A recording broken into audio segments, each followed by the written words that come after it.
అందరికీ గీతా జయంతి శుభాకాంక్షలు.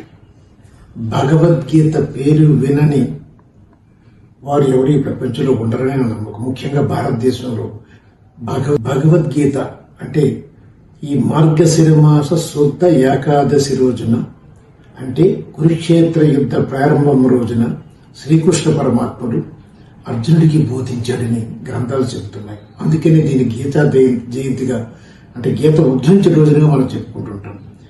ఏంటి అంటే భగవద్గీత అన్ని శ్లోకాలు, అంటే 700 అంటారు, 701 అంటారు, ఏదైనా ఎన్ని శ్లోకాలని 700 శ్లోకాలు చదవలేకపోయినా మొట్టమొదటి శ్లోకం తీసుకుంటే అసలు భగవద్గీత ఎందుకు, దానికి సమస్య ఏంటి, ఈరోజు సమాజంలో పరిష్కారం అంటే తెలుస్తుంది.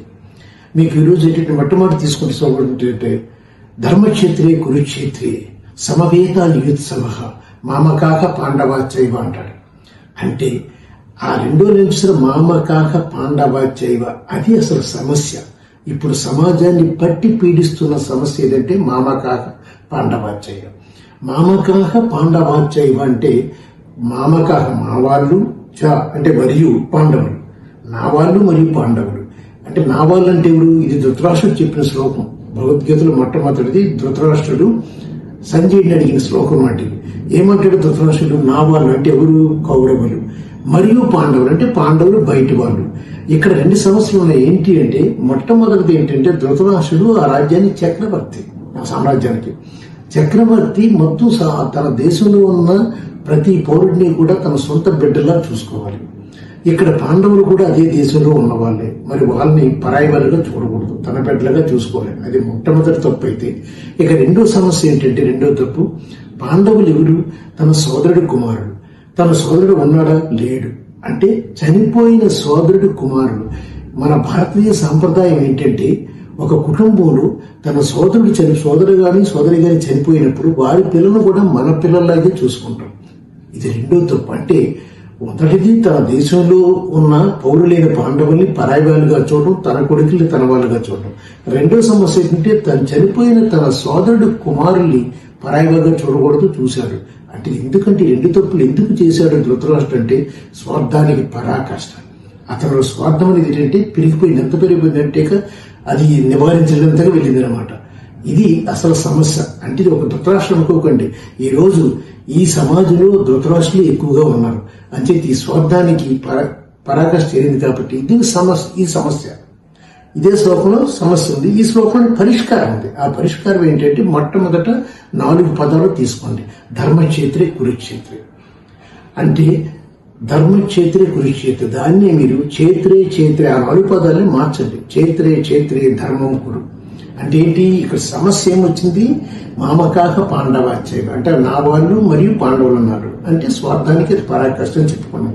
మరి ఈ స్వార్థాన్ని తగ్గించాలంటే ఏం చేయాలంటే క్షేత్రే క్షేత్రే ధర్మం కురు అంటే మొదటి ధర్మక్షేత్రే కురుక్షేత్రని క్షేత్రే క్షేత్రే ధర్మం కురు అంటే ఎప్పుడైనా ఎక్కడైనా సరే ఏంటంటే ధర్మాన్ని ఆచరించు, ధర్మబద్ధంగా ఉండు అని చెప్తుంది. ఇది అంటే భగవద్గీత చెప్పేది ఏంటంటే మొత్తం అంతా కూడా ఒక్కటే, స్వార్థాన్ని తగ్గించుకో, అప్పుడే నేను త్యాగనిరతి వెళుతుంది, అప్పుడే నువ్వు ధర్మాన్ని ఆచరించగలవు. స్వార్థపూరితంగా ఉన్నంత కాలం నువ్వు ధర్మాన్ని ఆచరించలేవు అని చెప్తుంది మీకు. అందుకని భగవద్గీతలో తత్వబోధ ఎప్పుడు, అంటే శ్రీకృష్ణుడి తత్వబోధ ఎప్పుడు ప్రారంభమవుతుందంటే 2వ అధ్యాయం, అదే సాంఖ్యయోగంలో 11 శ్లోకంలో ప్రారంభమవుతుంది. ఎలా ప్రారంభిస్తాడు శ్రీకృష్ణుడు? అశోచ్యాన్ అంటాడు. మీరు ఎప్పుడు చూడండి ఆ సాంఖ్యయోగంలో 11 శ్లోకం. అశోచ్యాన్ అంటే శోకింపదగని దానిని కూర్చి, శోకింపదగని దానిని గురించి, అంటే దేని గురించి అయితే మనం విచారించకూడదు దాని గురించే విచారించడం, అంతే అశోచ్యం. తర్వాత తత్వబోధ, శ్రీకృష్ణుడి బోధ ఎక్కడ మళ్ళీ పరిసమాప్తం అవుతుంది? 18వ అధ్యాయం, అంటే చివరి అధ్యాయంలో మోక్షన్యాస యోగంలో ఆ 66వ శ్లోకం తీసుకుంటే మీ అందరికీ తెలుసు, సర్వధర్మాన్ని ప్రారంభమవుతుంది. అందులో చివరికి ఏమంటాడు? మా శుచ అంటాడు. మా శుచ అంటే ఏంటంటే శోకింపకు. అంటే ఇప్పుడు మీరు తత్వబోధ, శ్రీకృష్ణుని తత్వబోధ ప్రారంభమైన సాంఖ్యయోగంలోని 11వ శ్లోకంలో మొట్టమొదటి పదం ఇది అశోచ్యం, చివరి పదం ఏది? తత్వబోధ పరిసమాప్తం ఎక్కడ? 18వ అధ్యాయంలో మోక్ష సన్యాస యోగంలో 66వ శ్లోకం. అది ఏంటి? చివరిది మా శుచ పదంతో పరిసమాప్తమవుతుంది. ప్రారంభం తత్వబోధ ప్రారంభం అసలుచ్యాన్ చివరిది మాసుచ. అసలుచ్యాన్ మాసుచ అంటే దేని గురించి అయితే శోకింపకూడదు దాని గురించి శోకింపకు అని చెప్తాడు. అది గీతాబోధ సందేశం, గీత తాలూకా పరమార్థం. అంటే నువ్వు శోకించదగిన వాటి గురించి ఎప్పుడు కూడా విచారించకు, దాని గురించి బాధపడిపోయి చెప్పడం. అంటే ఏంటంటే ఇదంతా కూడా దీనికి కారణం ఏంటంటే స్వార్థం. ఆ స్వార్థాన్ని తగ్గించుకున్నప్పుడు మాత్రమే ధర్మాన్ని ఆచరిస్తాం. ధర్మం ఆచరించాలంటే స్వార్థము ధర్మము అనేవి రెండు కూడా they never go together, they never go hand in hand. ఎంత స్వార్థం తగ్గితే అంత ధర్మాన్ని ఆచరించగలరు. ఎందుకంటే ఈ రోజు మన భారతదేశం చెప్తున్నది ఏంటి? వసుదైక కుటుంబం, ప్రపంచాన్ని అంతటినీ కుటుంబంగా చూడమంటున్నారు. అటువంటి ప్రపంచాన్నంతా కుటుంబంగా చూడమంటే చక్రవర్తి ధృతరాష్ట్రుడే ప్రపంచాన్ని కాదు కదా మొత్తం తన సోదర పిల్లలను కూడా తన కుటుంబ సభ్యులుగా చూడలేదు. ఇంతకంటే పరమార్థం ఉందండి. అంచేత గీతాబోధన అర్థం చేసుకుని ప్రపంచంతో కూడా ఇదే పాటించారు. ఏంటంటే స్వార్థాన్ని తగ్గించుకున్నాం, ధర్మాన్ని ఆచరిద్దాం.